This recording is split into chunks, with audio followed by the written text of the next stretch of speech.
Hello बच्चों, welcome to my YouTube channel Green Edutech Space In. आप लोगों का बहुत बहुत स्वागत है मेरे YouTube channel Green Edutech Space In में। जैसे कि हम लोग देख रहे हैं, पिछले कुछ दिनों से हम लोग टॉप 500 ऑब्जेक्टिव सीरीज को देख रहे हैं, जो क्लास 12 केमिस्ट्री के लिए है, जो स्पेशल बोर्ड एग्ज़ाम के लिए है, और ये हमारे किसी भी तरह के कम्पिटिटिव एग्ज़ाम के लिए भी बहुत ज़्यादा यूजफुल है।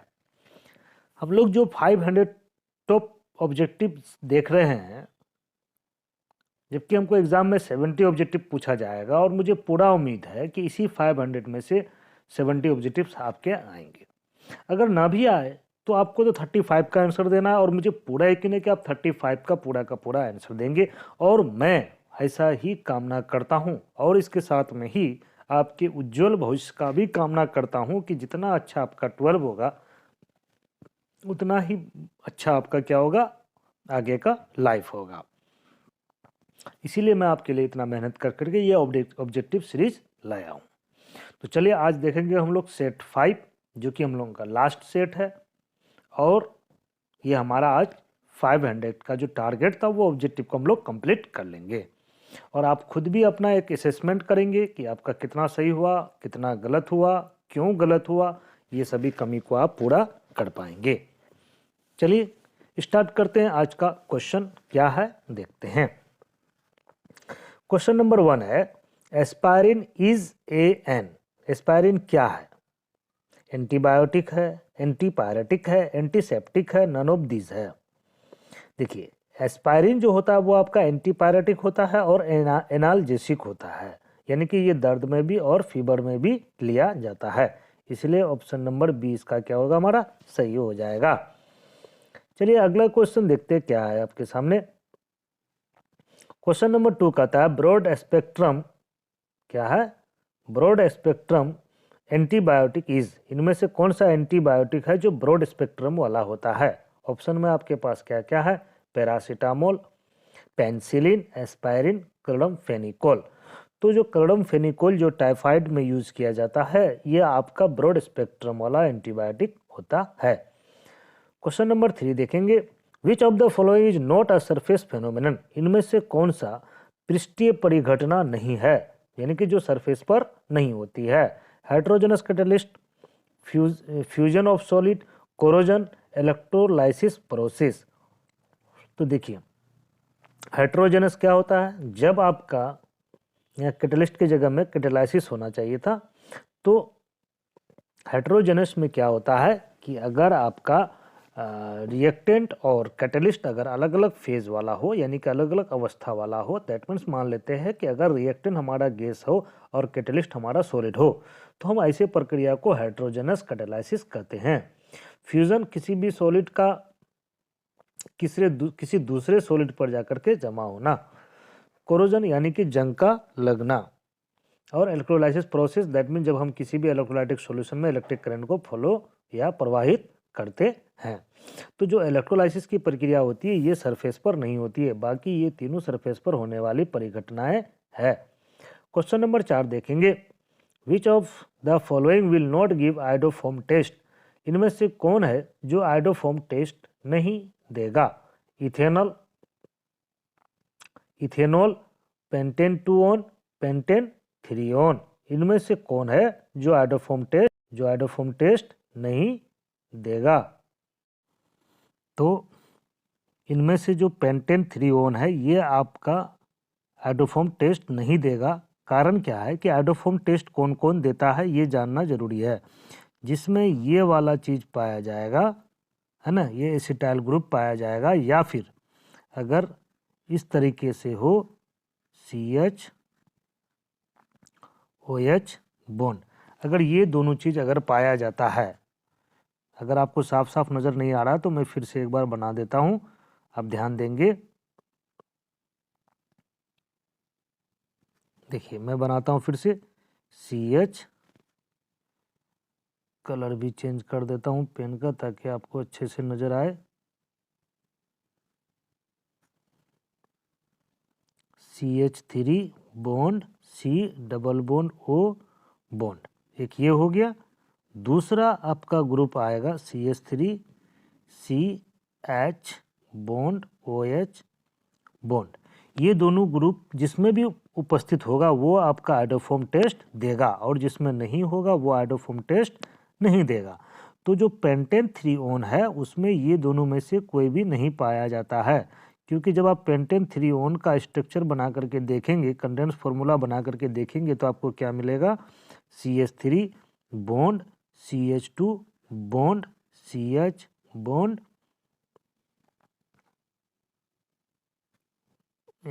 डबल बॉन्ड O बॉन्ड, फिर आपको इधर C2H5 मिलेगा। ये आपका पेंटेन 3 ओन हुआ।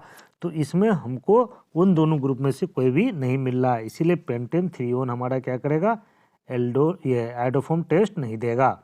आइडोफॉर्म टेस्ट देने का मतलब क्या होता है कि जो भी ग्रुप या जो भी कंपाउंड जो है आयोडीन और सोडियम हाइड्रोक्साइड, आयोडीन और सोडियम हाइड्रोक्साइड के साथ रिएक्ट करके क्या बनाता हो, CHI3 आइडोफॉर्म बनाता हो, वो आइडोफॉर्म टेस्ट कहलाता है।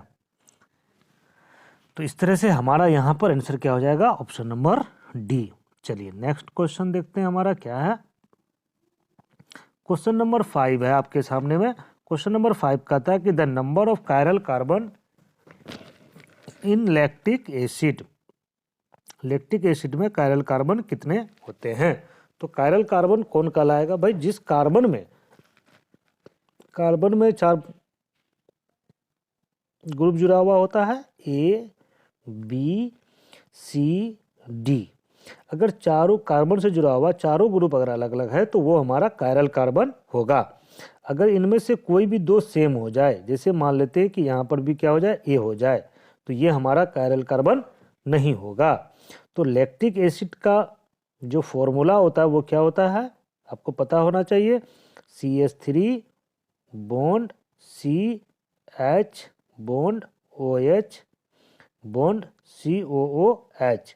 ये हो गया आपका कार्बोक्सिलिक एसिड, इसका लैक्टिक एसिड का फॉर्मूला। तो यहाँ पर जो ये वाली कार्बन है आपका, ये कार्बन आपका क्या है, कायरल कार्बन है। अर्थात कि लैक्टिक एसिड में कायरल कार्बन की संख्या कितनी होगी, 1 होगी। अगला क्वेश्चन देखते हैं हम। क्वेश्चन नंबर 6 है, caprolactam is the monomer of, caprolactam किसका मोनोमर होता है। कैप्रोलैक्टम जो है वो होता है आपका नायलॉन 6 का मोनोमर होता है। अगला क्वेश्चन देखते हैं, the drug used against AIDS is, यानी कि एड्स की बीमारी होने पर कौन सा ड्रग का यूज किया जाता है, कौन सा मेडिसिन का। तो इसके लिए हम लोग यूज करते हैं AZT का यूज करते हैं। चलिए बाकी ऑप्शन क्यों नहीं होगा इसका खोज आप कर लेंगे, क्योंकि समय कम रहने की वजह से मैं एक्सप्लेनेशन आपको कम दूंगा। चलिए देखते हैं अगला क्वेश्चन क्या है आपके सामने। थायमिन इज, थायमिन क्या है, 5 methyl uracil, 4 methyl uracil, 3 methyl uracil, 1 methyl uracil. तो थायमिन जो है वो आपका ये हो जाएगा आपका 4 मिथाइल यूरेसिल। अगला क्वेश्चन देखते हैं, the monomeric units of starch is, starch का मोनोमेरिक यूनिट्स क्या होता है।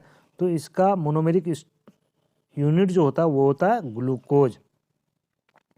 Formic acid when heated with H2SO4 gives, यानी कि फॉर्मिक एसिड को जब H2SO4 के साथ रिएक्ट कराया जाता है तो कार्बन मोनोऑक्साइड प्राप्त होता है। अगला क्वेश्चन देखेंगे हम लोग, क्वेश्चन नंबर 11 क्या कहता है,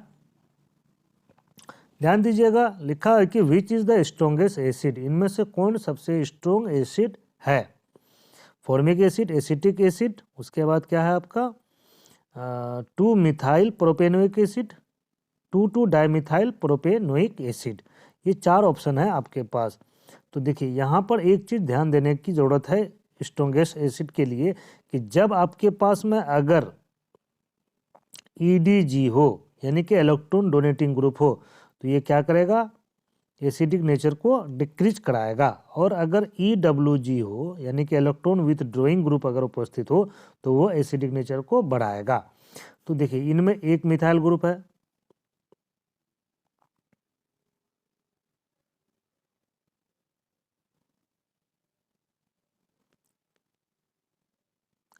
तो इनमें एक मिथाइल ग्रुप है, इसमें 3 मिथाइल ग्रुप है, इसमें 2 मिथाइल ग्रुप है।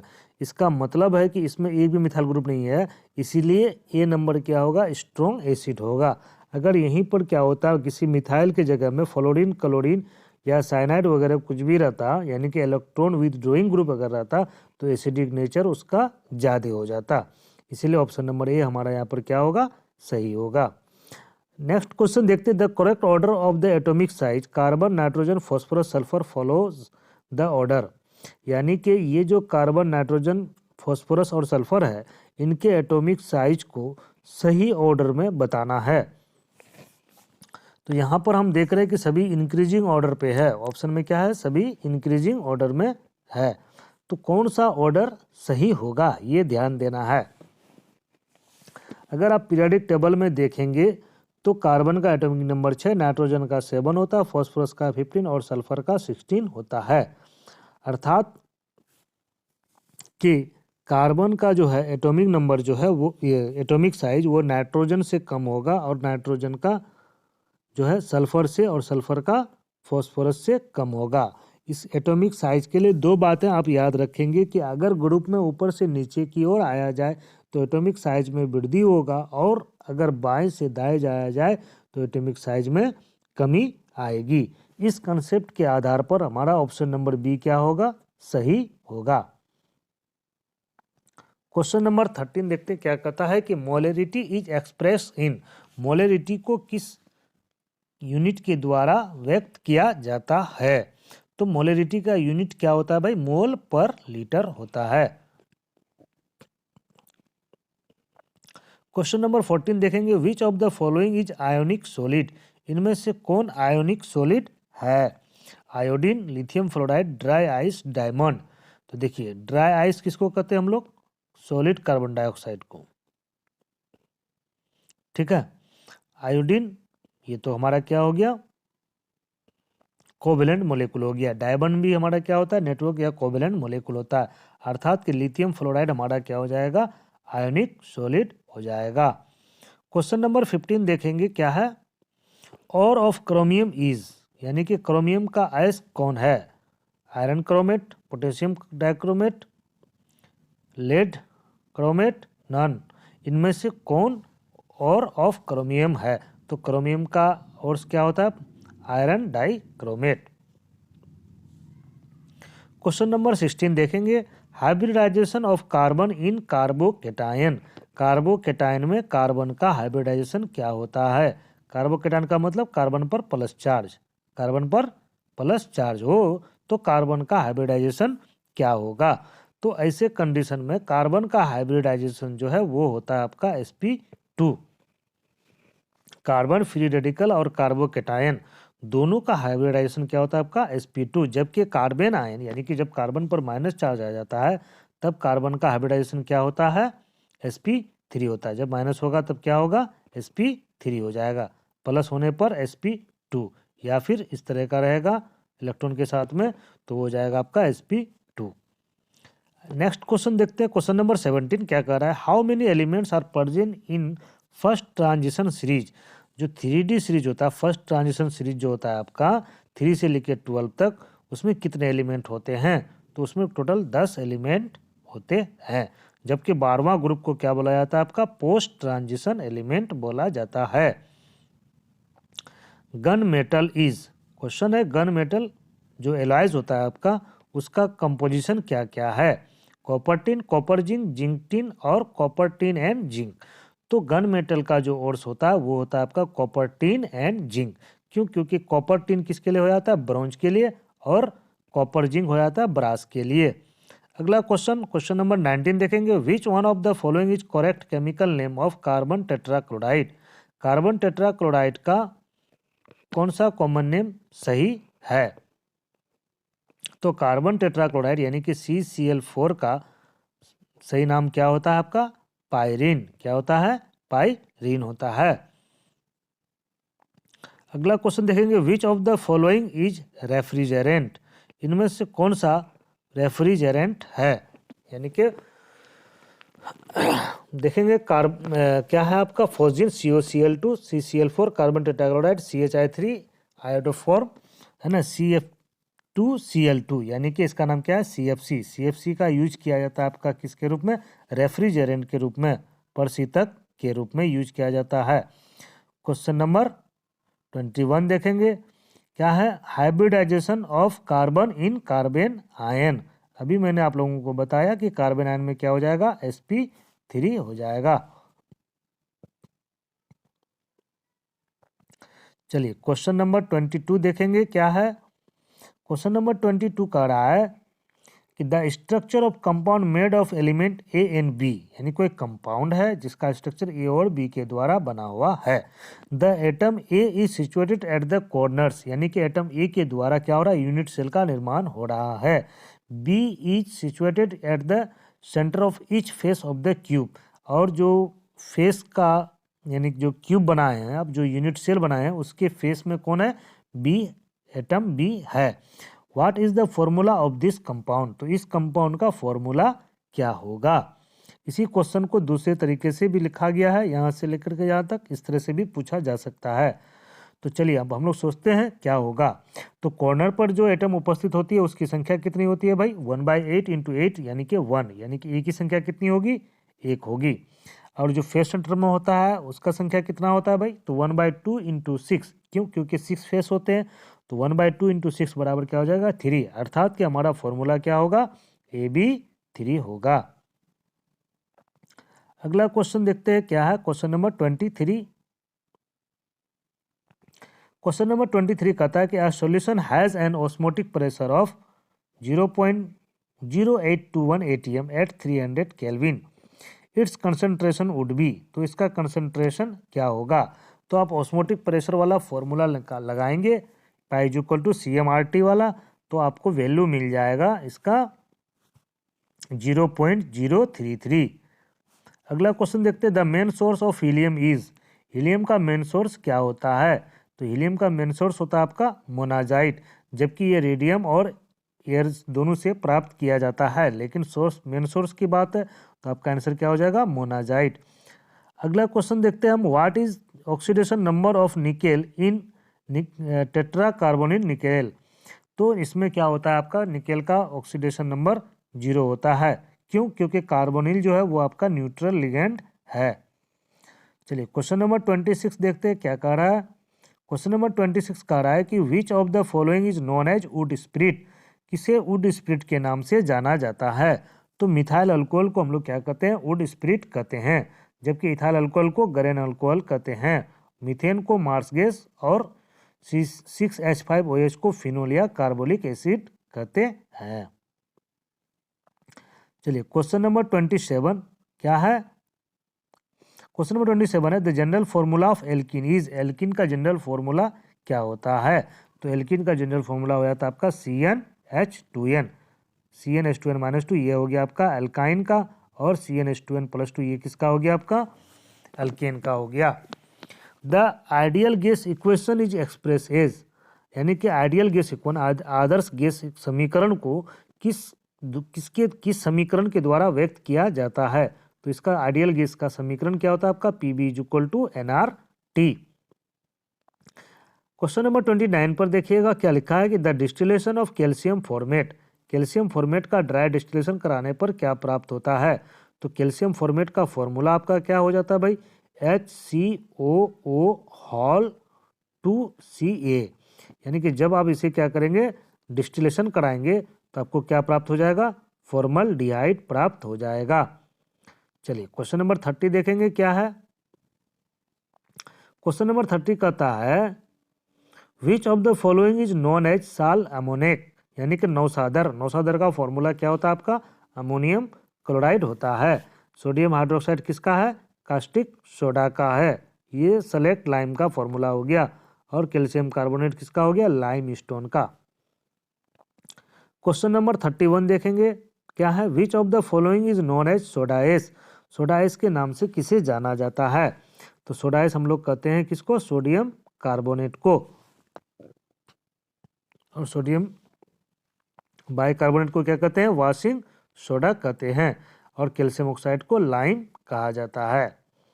क्वेश्चन नंबर 32 देखेंगे क्या है, fog is the colloidal system of, fog जो होता है ये कोलाइड होता है, लेकिन ये कैसा है, हमारा कितना था टोटल 8 था, क्या क्या था, solid in solid, solid in gas, solid in liquid, इस तरह के जो हैं। तो फोक हमारा क्या होगा, तो फोक जो होता है वो हमारा होता है लिक्विड इन गैस, यानी कि पानी हवा में।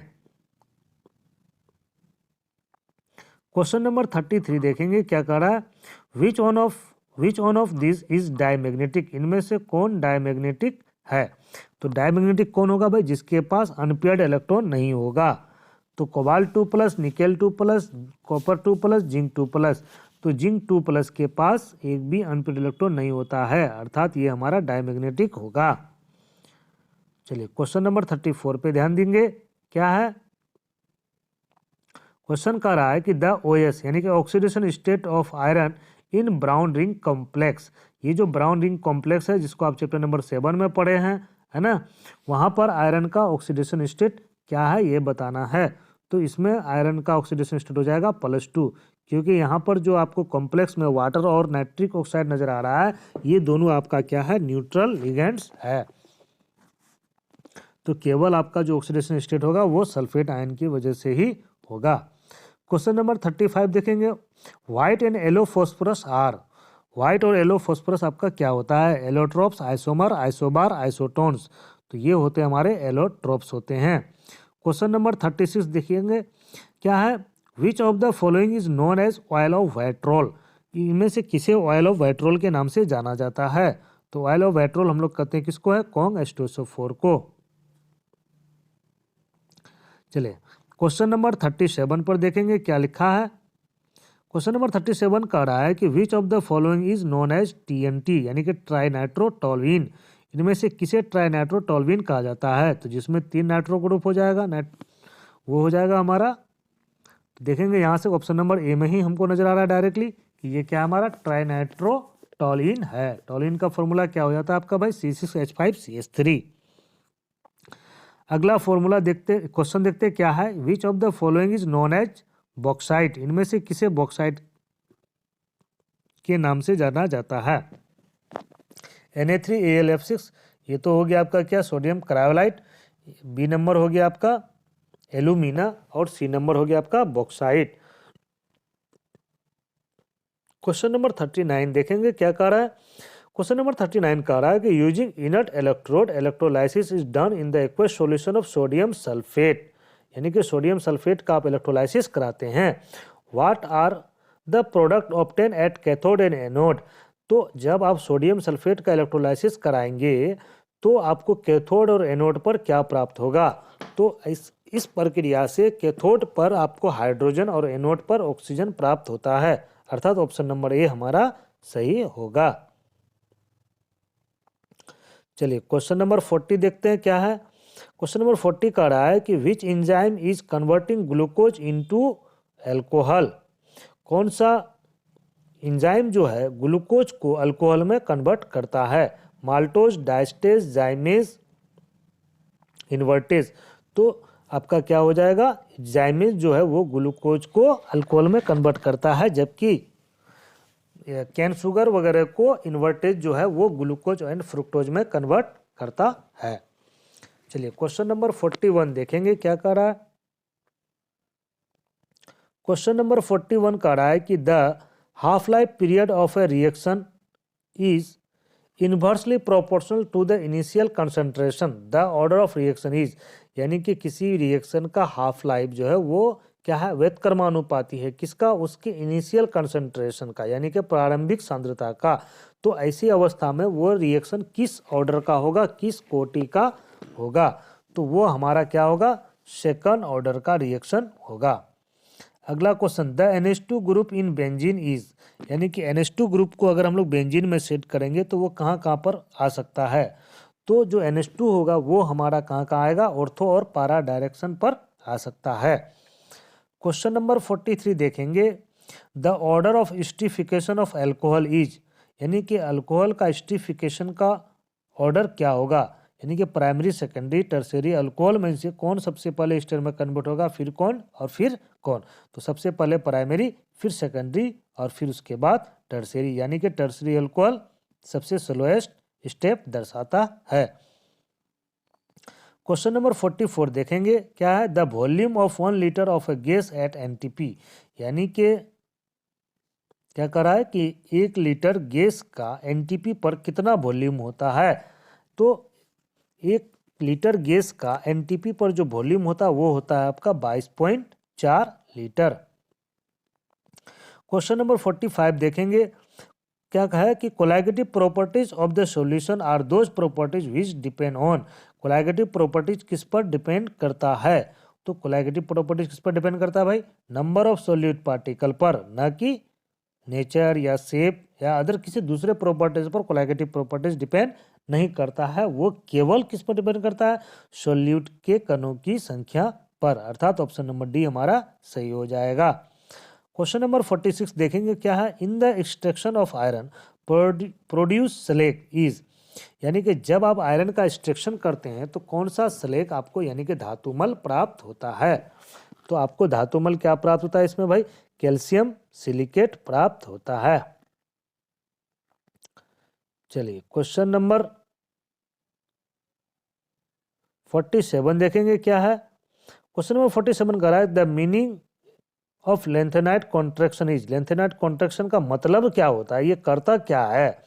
Density, decrease in density, density को घटाता है, डिक्रीज इन मास, मास को घटाता है, decrease in ionic radius, ionic radius को घटाता है, डिक्रीज इन एक्टिविटी, क्या उसकी सक्रियता को घटाता है। तो ये किसका काम करता है, रेडियस को घटाने का काम करता है, अर्थात ऑप्शन नंबर सी हमारा क्या होगा, सही हो जाएगा।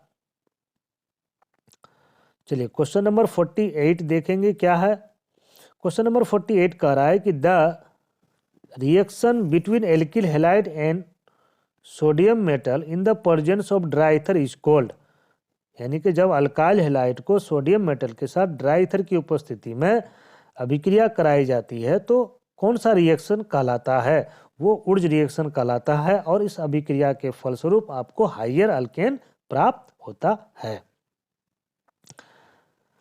चलिए अगला क्वेश्चन देखते हैं, sodium chloride crystal structure is, sodium chloride crystal का स्ट्रक्चर कैसा होता है, body centred, face centred, tetragonal, simple cubic. तो इसका जो स्ट्रक्चर होता है वो आपका क्या होता है, फेस सेंट्रेड होता है। चलिए क्वेश्चन नंबर 50 देखते हैं क्या है, in body centred cubic crystal structure coordination number of atom is, यानी कि बीसीसी यूनिट सेल में परमाणुओं का कणों का कोऑर्डिनेशन नंबर क्या होता है। तो इनका कोऑर्डिनेशन नंबर क्या होता है भाई, कोऑर्डिनेशन नंबर होता है 8। चलिए बच्चों, आज अभी तक अगर आप हमारा वीडियो देख रहे हैं और अगर आपको पसंद आ रहा है, अभी तक आप देख रहे हैं इसका मतलब है कि आपको पसंद आ रहा है, तो आप चैनल को लाइक करना ना भूलें, वीडियो को लाइक करें। चैनल को अगर अभी तक सब्सक्राइब नहीं किया है तो सब्सक्राइब कर लें, अपने दोस्तों के बीच में शेयर करें। चलिए देखते हैं, आप जरूर लाइक करेंगे। देखते हैं क्वेश्चन नंबर 51 क्या है, और कमेंट भी करना ना भूलेगा। चलिए देखते हैं क्वेश्चन नंबर 51 क्या है, number of basic type of crystal are, यानी कि क्रिस्टल का बेसिक टाइप कितने प्रकार का होता है। ये ब्रेवेज लैटिस से बना हुआ होता है, और क्रिस्टल का जो टाइप होता है वो आपका क्या होता है, 7 होता है। चलिए क्वेश्चन नंबर 52 देखेंगे क्या है, क्वेश्चन नंबर 52 है आपका, कह रहा है कि which of the following increase the rate of physical adsorption, इनमें से कौन सी प्रक्रिया है जो फिजिकल एड्जॉर्प्शन की क्रिया को बढ़ा देगा। डिक्रीज इन टेम्परेचर, टेम्परेचर को घटा देंगे, इंक्रीज इन टेम्परेचर, टेम्परेचर को बढ़ा देंगे, डिक्रीज इन प्रेशर, प्रेशर को घटा देंगे, decrease in surface area, surface area को घटा देंगे। तो भाई अगर आप टेम्परेचर घटा देंगे तो फिजिकल एड्जॉर्प्शन क्या होगा, सही मात्रा में होने लगेगा, और टेम्परेचर ही बढ़ा देंगे तो एड्जॉर्प्शन तो घटेगा ही, क्योंकि टेम्परेचर बढ़ेगा तो वॉल्यूम बढ़ेगा। डिक्रीज इन प्रेशर, प्रेशर को घटाने से ये उतना प्रभावी नहीं रहेगा। Decrease in surface area, surface area ही जब घट जाएगा तो एड्जॉर्प्शन तो ऑटोमेटिक क्या होगा, घट जाएगा, क्योंकि सरफेस एरिया बढ़ता है तो एड्जॉर्प्शन बढ़ता है, अर्थात ऑप्शन नंबर ये हमारा क्या होगा, सही होगा। Question number 53, the value of velocity constant के ऑफ रिएक्शन डिपेंड ऑन, यानी के किस पर निर्भर करता है। रेट इक्वेशन आपने देखा है ना, रेट इक्वेशन यानी कि अभिक्रिया दर वाला जो समीकरण है वो आपने देखा है, उसमें आपको पता होगा कि ये जो है टेम्परेचर पर डिपेंड करता है। क्वेश्चन नंबर 54 देखेंगे हम, क्या होगा। आयरन क्या होता है? Paramagnetic substance, diamagnetic substance, ferromagnetic substance, ferrimagnetic substance. तो आयरन जो है वो क्या है आपका? फेरोमैग्नेटिक सब्सटेंस है। केवल 4 ही एलिमेंट है जो फेरोमैग्नेटिक होते हैं, आयरन, कोबाल्ट, निकेल और गैडोलीनियम। चलिए क्वेश्चन नंबर 55 देखते हैं। आर्हेनियस इक्वेशन इज, आर्हेनियस का समीकरण कौन सा है? यहाँ पर 4 समीकरण दिया गया है, इनमें से 3 गलत है, 1 सही है। तो आर्हेनियस इक्वेशन हमारा क्या होता है? K = A e⁻ upon RT। तो अर्थात ऑप्शन नंबर ए ही हमारा क्या होगा? सही होगा। Which of the following is known as pyrene? अभी हम लोगों ने कुछ देर पहले देखा CCl4 को क्या कहा था? पायरिन कहा जाता है। क्वेश्चन नंबर 57 देखेंगे। इलेक्ट्रोलाइसिस इज यूज इन, यानी कि इलेक्ट्रोलाइसिस को किस में उपयोग किया जाता है? इलेक्ट्रो रिफाइनिंग में, इलेक्ट्रोप्लेटिंग में। भाई दोनों में किया जाता है, ऑप्शन नंबर सी सही होगा। चलिए क्वेश्चन नंबर 58 देखते हैं, क्या है। Colloidal particle of soap in water is, colloidal particle जो है साबुन में क्या होता है? नेगेटिवली चार्ज होता है, न्यूट्रल होता है, positively charge, negatively and positively charge. क्या दोनों होता है? नहीं। तो ये क्या होता है हमारा? नेगेटिवली चार्ज होता है। नेक्स्ट क्वेश्चन देखेंगे, क्या है 59 नंबर। मिल्क इज, मिल्क क्या होता है?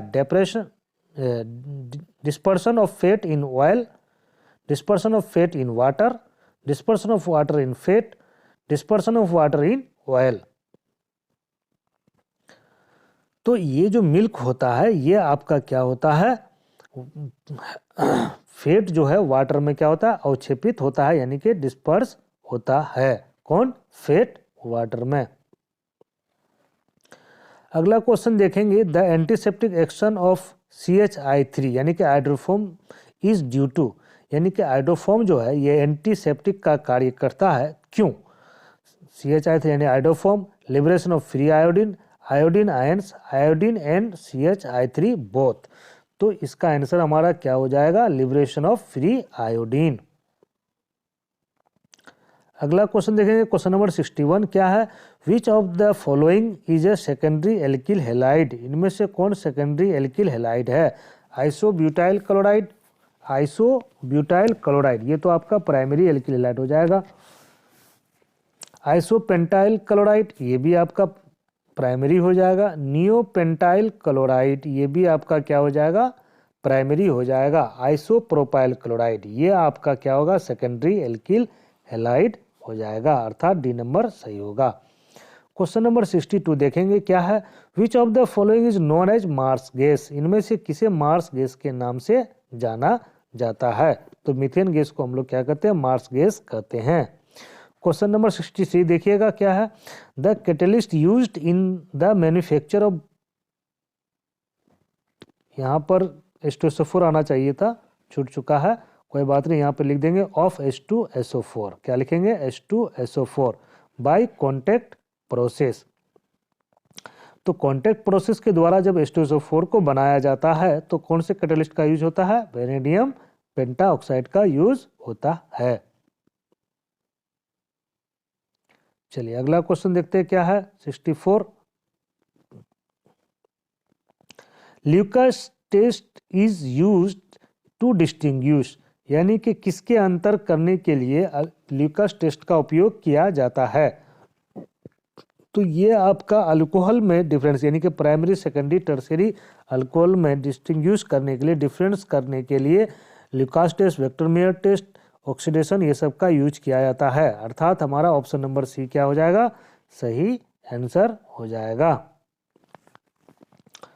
क्वेश्चन नंबर 65 है कि Fehling test is positive for, यानी कि फेलिंग टेस्ट किसके लिए पॉजिटिव गुण दर्शाता है? फेलिंग और टॉलेंट टेस्ट आपने पढ़ा है, ये किसके लिए किया जाता है? तो ये किया जाता है आपका एल्डिहाइड के लिए, अर्थात एसिटल्डिहाइड यहाँ पर आंसर होगा। क्वेश्चन नंबर 66 ध्यान दीजिएगा। विच of the following will not undergo aldol condensation, इनमें से कौन अल्डोल कंडेंसेशन में भाग नहीं लेगा? तो अल्डोल कंडेंसेशन में वही भाग लेगा जिसके पास क्या होगा? अल्फा हाइड्रोजन होगा। तो आपका क्या है यहाँ पर? एसिटल्डिहाइड, प्रोपेनल्डिहाइड, बेंजल्डिहाइड, ट्राइड्यूटियोरियो एसिटल्डिहाइड, है ना। तो इनमें से कौन सा होगा? तो आपका जो बेंजल्डिहाइड है इसमें अल्फा हाइड्रोजन नहीं पाया जाएगा। क्वेश्चन नंबर 67 है कि international unit for atomic weight, यानी कि एटॉमिक वेट को निर्धारित करने के लिए कौन सा इंटरनेशनल यूनिट का उपयोग किया जाता है? तो इसके लिए क्या किया जाता है? C12 का यूज किया जाता है। जबकि किसी भी फॉसिल्स की आयु यानी कि जीवाश्म की आयु का ज्ञात करने के लिए C14 का यूज किया जाता है। क्वेश्चन नंबर 68 ध्यान दीजिएगा, क्या है? Which of the following is known as gammexane, इनमें से किसे गैमेक्सिन या लिंडेन या BSC के नाम से जाना जाता है, या फिर क्या उसका फॉर्मूला होगा? तो इसका फॉर्मूला होता है C6H6Cl6 यानी कि बेंजीन हेक्साक्लोराइड। अगला क्वेश्चन देखेंगे, क्वेश्चन नंबर 69 क्या है आपका कि methyl alcohol is purified bye, methyl alcohol को किस विधि के द्वारा प्यूरिफाइड किया जाता है? तो मिथाइल अल्कोहल को प्यूरिफाइड करने के लिए हम लोग स्टीम डिस्टिलेशन का उपयोग करते हैं। क्वेश्चन नंबर 70 है कि sodium is a member of which group in periodic table, sodium किस ग्रुप का मेंबर है पीरियडिक टेबल में? तो सोडियम क्या है आपका? फर्स्ट ग्रुप का ही एलिमेंट होता है, अर्थात ग्रुप 1A।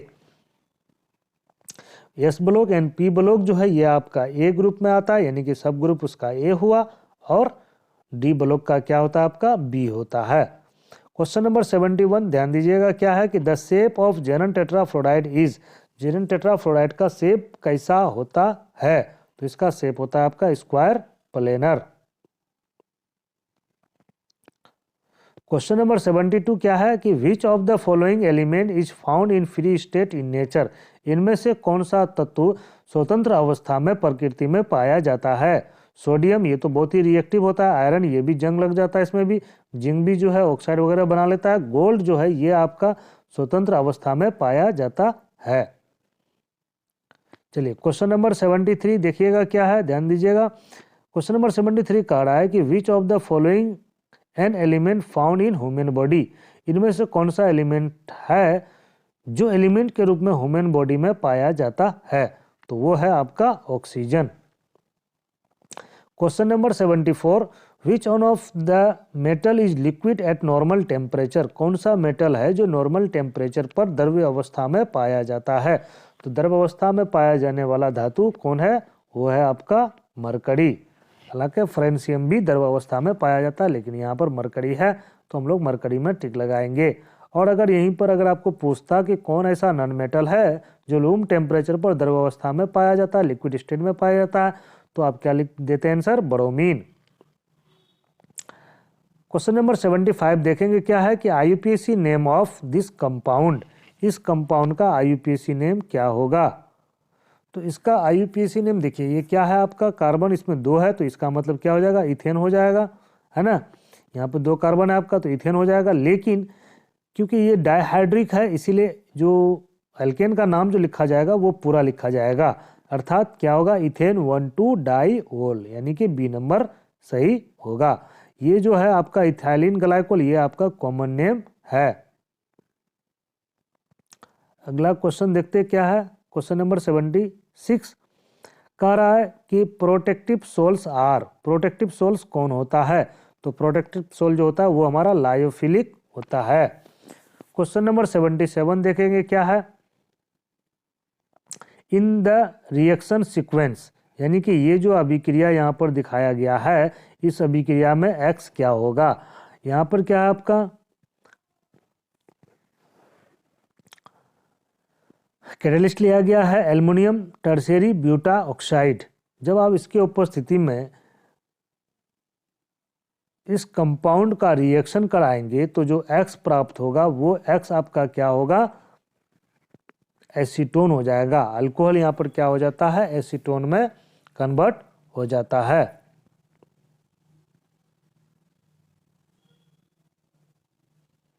क्वेश्चन नंबर 78 देखेंगे, which will be not reduce by lithium aluminium hydride. इनमें से कौन है जो लिथियम एल्युमिनियम हाइड्राइड के द्वारा रिड्यूस नहीं होगा। तो पहला वाला क्या आपका, एसीटोन, एसिटल्डिहाइड, नाइट्रोइथेन, उसके बाद नाइट्रोबेंजीन। तो जो नाइट्रोबेंजीन है ये लिथियम एल्युमिनियम हाइड्राइड के द्वारा रिड्यूस नहीं होता है। इसे रिड्यूस करने के लिए हम लोग क्या लेते हैं, SnHCl या फिर FeHCl लेते हैं। तो हमारा यहाँ पे आंसर क्या हो जाएगा, ऑप्शन नंबर डी हमारा यहाँ पर क्या होगा, सही होगा।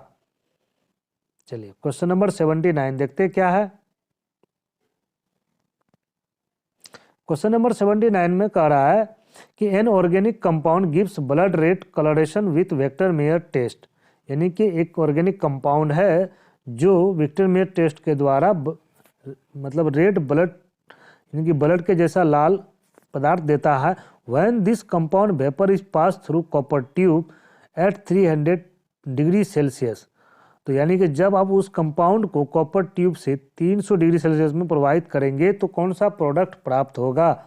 तो इसमें आपको क्या प्राप्त होता है, एल्डिहाइड प्राप्त होता है। क्वेश्चन नंबर 80 देखते क्या है। टॉलुइन है, इसको हम लोग क्या कर रहे हैं, मिथाइल क्लोराइड के साथ एल्युमिनियम ट्राइक्लोराइड की उपस्थिति में रिएक्ट करा रहे हैं। तो कंपाउंड एक्स हमारा क्या होगा, ये क्या है आपका फ्रीडल क्राफ्ट अल्काइलेशन है। इस विधि के द्वारा, इस अभिक्रिया से आपको क्या प्राप्त होगा, पारा मिथाइल टॉलुइन प्राप्त होगा। चलिए क्वेश्चन नंबर 81 देखेंगे क्या है। क्वेश्चन नंबर 81 में है कि cations are present in interstitial site is. यानी कि किस में जो है कैटायन इंटरस्टिशियल साइट में पाया जाता है, अंतरकाशी अवस्था में पाया जाता है। तो वो होता है आपका फ्रैंकल डिफेक्ट, जिसमें डेंसिटी पर कोई प्रभाव नहीं पड़ता है। क्वेश्चन नंबर 82 देखेंगे क्या है। Number of tetrahedral void in FCC unit cell is. Tetrahedral void क्या होता है FCC यूनिट सेल में, कितना होता है। तो सबसे पहली बात आप ये बताएंगे कि FCC यूनिट सेल में कुल कणों की संख्या कितनी होती है। FCC, CCP, HCP में कुल कणों की संख्या 4 होती है, अर्थात कि टेट्राहेड्रल वाइड क्या होगा, क्योंकि कणों की संख्या का डबल हो जाता है, अर्थात B होगा। क्वेश्चन नंबर 83 देखेंगे क्या है कि which is not affected by temperature. इनमें से कौन ताप के द्वारा प्रभावित नहीं होता है। तो जो वॉल्यूम पर निर्भर नहीं करेगा वो ताप के द्वारा प्रभावित नहीं होगा। नॉर्मेलिटी में भी वॉल्यूम आता है, मोलिलिटी में वॉल्यूम नहीं मास आता है, मोलिलिटी में वॉल्यूम आता है, फॉर्मेलिटी में भी वॉल्यूम आता है, अर्थात ऑप्शन नंबर बी हमारा सही होगा। चलिए क्वेश्चन नंबर 84 देखेंगे क्या है कि which of the following gas mixture is used by scuba diver inside the sea. यानी कि समुद्र में जो डाइवर्स होते हैं, गोताखोर होते हैं, उनके ऑक्सीजन वाले सिलेंडर में कौन कौन से गैस होते हैं। ऑप्शन नंबर ए है आपका nitrogen, oxygen, helium. Option number B है nitrogen, oxygen, neon. Option number C है nitrogen, oxygen. Option number D है ऑक्सीजन, हीलियम। तो जो स्क्यूबा डाइवर्स होता है उनके जो है गैस वाले सिलेंडर में नाइट्रोजन, ऑक्सीजन और हीलियम पाया जाता है। सबसे ज़्यादा उसमें नाइट्रोजन होती है, उससे कम ऑक्सीजन और सबसे कम हीलियम, लगभग 11% होता है।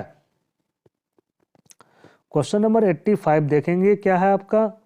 क्वेश्चन नंबर 85 है the correct order of equivalent conductance at infinite dilution of lithium chloride, sodium chloride, potassium chloride is. यानी कि इसमें आपको इक्विवेलेंट कंडक्टेंस इन्फिनाइट डाइल्यूशन यानी कि अत्यधिक तनु वाले विलयन में बताना है। इसका सही ऑर्डर क्या होगा। तो इसका सही ऑर्डर होगा potassium chloride is greater than sodium chloride is greater than lithium chloride. ये इनके साइज पर डिपेंड करता है। क्वेश्चन नंबर 86 देखेंगे pure water does not conduct electricity because it is. यानी कि शुद्ध जल जो है विद्युत धारा की परवाह नहीं करता है, क्यों। बेसिक होने के कारण, almost not ionised, acidic, decompose easily. तो भाई ये आयोनाइज्ड नहीं हो पाता है, इसीलिए ऑप्शन नंबर बी हमारा सही होगा। क्वेश्चन नंबर 87 देखेंगे क्या कह रहा है। कह रहा है कि the rate of a chemical reaction, the rate of chemical reaction increase as the reaction proceed, decrease as the reaction proceed, may increase or decrease during the reaction, remain constant as the reaction proceed। तो यहाँ पर answer आपका क्या हो जाएगा 87 में, option number B होगा। ये क्या करता है, रिएक्शन प्रोसीड को डिक्रीज कर देता है। क्वेश्चन नंबर 88 देखेंगे क्या है कि at the equilibrium position in the process of adsorption, यानी कि इक्विलिब्रियम पोजीशन क्या होता है जब एडजॉर्प्शन होता है, तो delta H is equal to T delta S हो जाता है, यानी कि इंथैल्पी परिवर्तन equal to temperature into entropy परिवर्तन। क्वेश्चन नंबर 89 देखेंगे क्या है।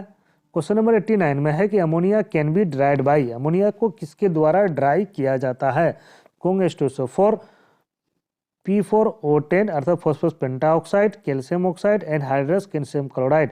तो एनहाइड्रस कैल्शियम क्लोराइड के द्वारा इसको ड्राई किया जाता है।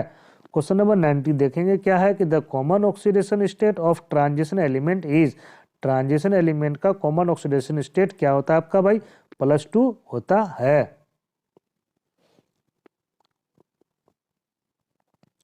क्वेश्चन नंबर 91 देखेंगे क्या है। क्वेश्चन नंबर 91 में है कि copper sulphate solution on treatment with access of potassium iodide gives whitish precipitate, the precipitate is, यानी कि कॉपर सल्फेट को जब पोटेशियम आयोडाइड के अधिकता में अभिक्रिया कराई जाती है तो एक सफ़ेद अवक्षेप प्राप्त होता है, वो अवक्षेप क्या होता है, तो कॉपर मोनोआयोडाइड होता है।